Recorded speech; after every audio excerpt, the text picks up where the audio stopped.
ফ্যাসিবাদে জড়িত কবি, সাহিত্যিক, সাংবাদিকদের বিচারের আওতায় আনা হবে, তথ্য উপদেষ্টা। জানাবো রাজনৈতিক উদ্দেশ্য প্রণীত সব প্রকল্প বাতিল, পরিকল্পনা উপদেষ্টা।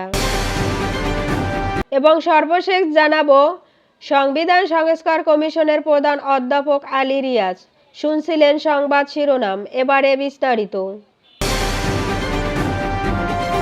তথ্য ও সম্প্রচার মন্ত্রণালয়ের উপদেষ্টা নাহিদ ইসলামের সাম্প্রতিক গুরুত্বপূর্ণ বক্তব্য। নাহিদ ইসলাম বলেছেন, ফ্যাসিবাদের সঙ্গে জড়িত কবি, সাহিত্যিক ও সাংবাদিকদের বিরুদ্ধে কঠোর ব্যবস্থা নেওয়া হবে। তিনি দাবি করেছেন, যারা গণহত্যার উস্কানি দিয়েছেন তাদের বিচার নিশ্চিত করা হবে।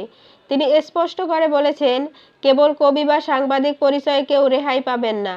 সাংবাদিক হত্যা মামলাগুলো নিয়ে বলেন, সরকার নয়, জনগণ মামলা করেছে। তবে তিনি আশ্বস্ত করেছেন, যদি কারো বিরুদ্ধে মিথ্যা মামলা অভিযোগ প্রমাণিত হয় তবে তাদের মামলা থেকে রেহাই দেওয়া হবে। নাহিদ ইসলাম সেনাবাহিনীকে কিছু সময়ের জন্য ম্যাজিস্ট্রেসি ক্ষমতা দেওয়ার বিষয়ে বলেছেন, যাতে আইনশৃঙ্খলা পরিস্থিতি উন্নতি হয়। তিনি জানান, গুজব শনাক্তকরণের জন্য একটি ফ্যাক্ট চেকিং সেল গঠনের পরিকল্পনা রয়েছে, যা মানুষের মাঝে সঠিক তথ্য পৌঁছে দেবে। বিগত সময়ে জাতীয় অর্থনৈতিক পরিষদের নির্বাহী কমিটির সভায় বিপুল সংখ্যক প্রকল্প নেওয়া হয়েছে। পরিকল্পনা উপদেষ্টা ডক্টর ওয়াহিদ উদ্দিন মাহমুদ বলেছেন, আগে অনেক অপ্রয়োজনীয় রাজনৈতিক প্রকল্প ছিল, সেগুলো বাদ দেওয়া হয়েছে।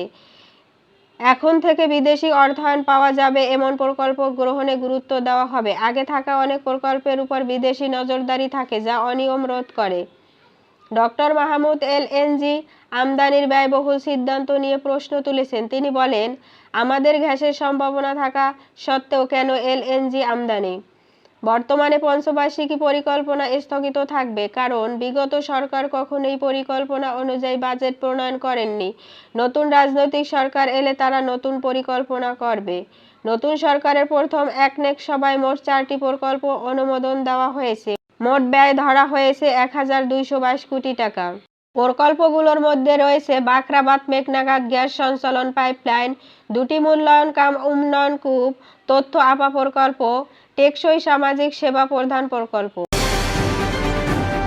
অধ্যাপক আলী রিয়াজকে সংবিধান সংস্কার কমিশনের প্রধান হিসেবে নিযুক্ত করা হয়েছে। তিনি যুক্তরাষ্ট্রের ইলিনয় স্টেট ইউনিভার্সিটির ডিস্টিংগুইশড অধ্যাপক এবং আটলান্টিক কাউন্সিলের সিনিয়র ফেলো।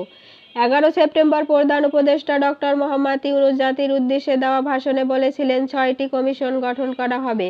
প্রথমে অধ্যাপক শাহদিন মালিকের নাম ঘোষণা করা হলেও পেশাগত ব্যস্ততার কারণে তিনি দায়িত্ব নিতে অপারগতা প্রকাশ করেন।